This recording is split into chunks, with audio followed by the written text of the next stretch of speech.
imagine we're standing in a big empty room, right? And we're standing in one corner, and I give you a simple instruction. I want you to go to that corner in a straight line, right? Off you go, no big deal, right? Without telling you, I slip a chair in front of you. What do?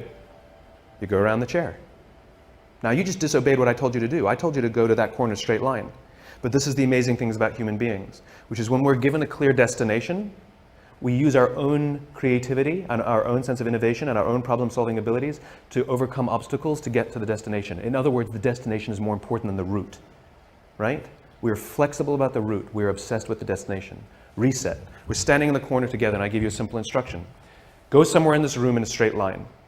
And you say to me, well, where do you want me to go? I'm like, I don't know. You're smart. Figure it out. Go in a straight line. And so you pick a point, and you start walking. And without telling you, I put a chair in front of you. And what do? You come to a grinding halt. And I say, what did you stop for? You go, well, you put a chair in front of me. Or you'll make a sudden turn and go in another direction, right? And this is the problem. It's the same obstacle. The difference is when you have a clear destination, the obstacles become easy to overcome. When you don't have a clear destination, you keep coming to a grinding halt. And what we do in our companies is we're counting the steps we're taking along the route, but we're never looking at the destination, right? So a company says, made $1 million this year, we were only planning on making 800,000. Like we took 10 steps, we're only planning on taking 8. Where are you going? No clue, right? We count the steps. And so the point is that people want to feel that the effort that they're exerting actually are moving somewhere. And so successful measurement, successful recognition is not just for the steps you take. It's not just for the effort. It's that the effort you exerted moved us closer to where we're trying to get to. And that get to should be some crazy ideal. My ideal is to live in a world in which the vast majority of people wake up every single morning, inspired to go to work and fulfilled by the work that they do. And the couple of measurements that I use are if the book is selling, and by the way, people ask me, how many have you sold? I have no clue. I've never asked the publisher because I don't care. I really don't care how many I've sold. What I care about is the Amazon rankings and that those are going steady or up and not plummeting, because that means other people, right? Because I don't have a publicist, I don't have a marketing strategy on purpose. I didn't hire one of those companies to sell the book for me. And the reason is because I'm not interested in book sales. I'm interested in the spreading of an idea. And so I just use that as a metric to help me understand, am I sort of marching in because the more I preach, is it resonating? And so you have a couple of these imperfect measurements that help you understand, are you going along the way? So it's not just great effort, look what you achieved, because that's what we're doing now. Right? Our goal is to increase top-line revenues by $50 million. For what reason? Right? Which is, we have to know the destination, and then we say, amazing. You took us that much closer. And if we go to the right, it's because we were overcoming an obstacle.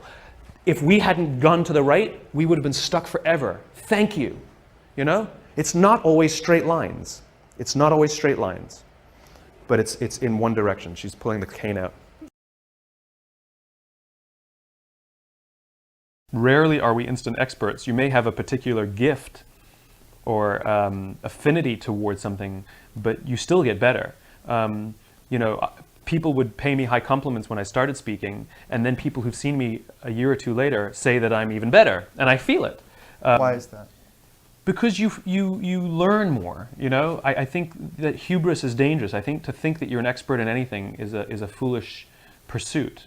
You're never as good as you could be. There's always room for improvement. There's always room to get better. That doesn't mean you have to listen to all the advice. Not necessarily does everybody know best, but to believe that you can be better, and to believe that you can offer more is a constant pursuit. I used to think being a public speaker meant being poised and presenting in a way that was compelling and speaking at the right pace, and that's a part of it.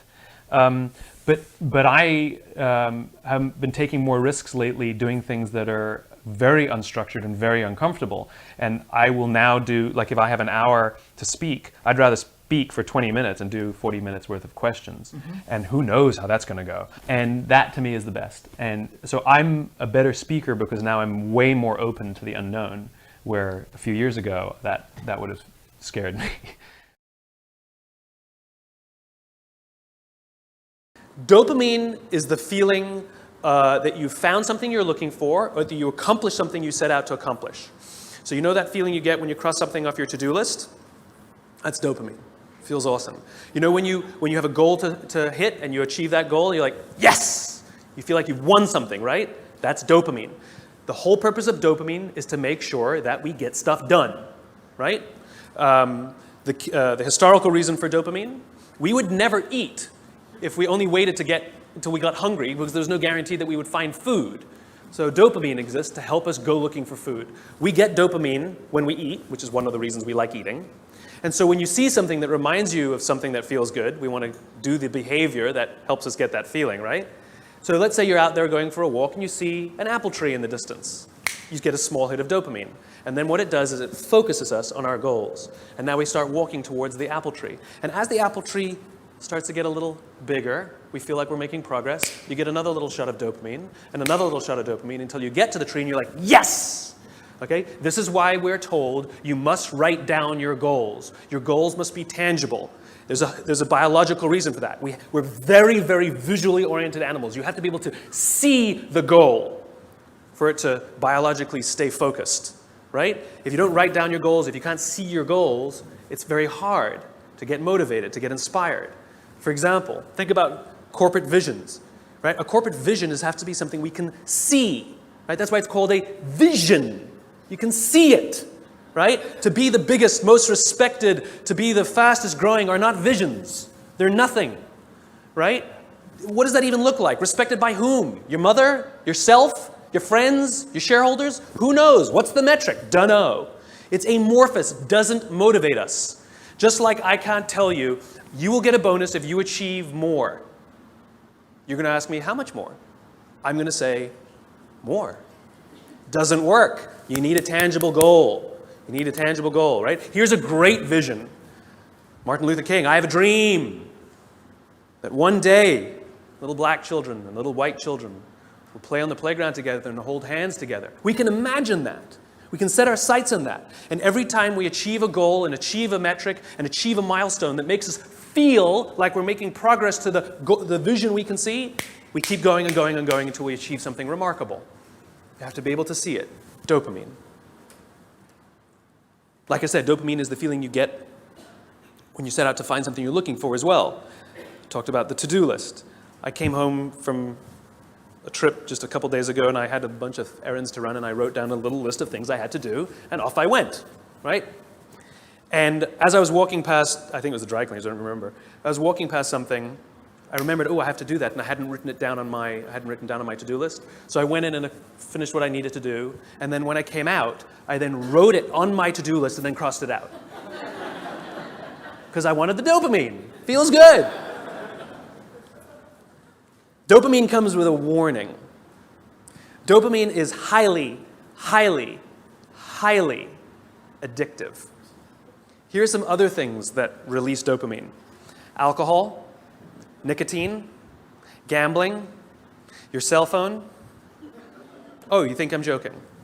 Okay, we've all been told that, if you wake up in the morning and you crave a drink, you might be an alcoholic. Well, if you wake up in the morning, the first thing you do is check your phone before you even get out of bed, you might be an addict. If you walk from room to room in your own apartment holding your telephone,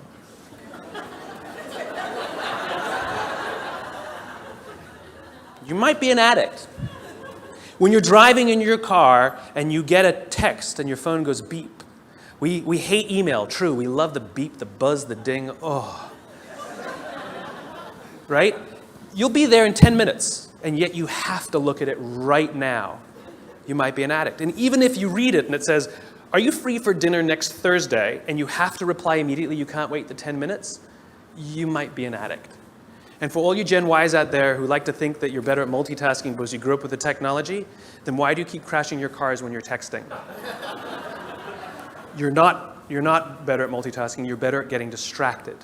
In fact, if you look at the statistics, ADD and ADHD have, diagnoses of ADD and ADHD have risen 66% in the past 10 years.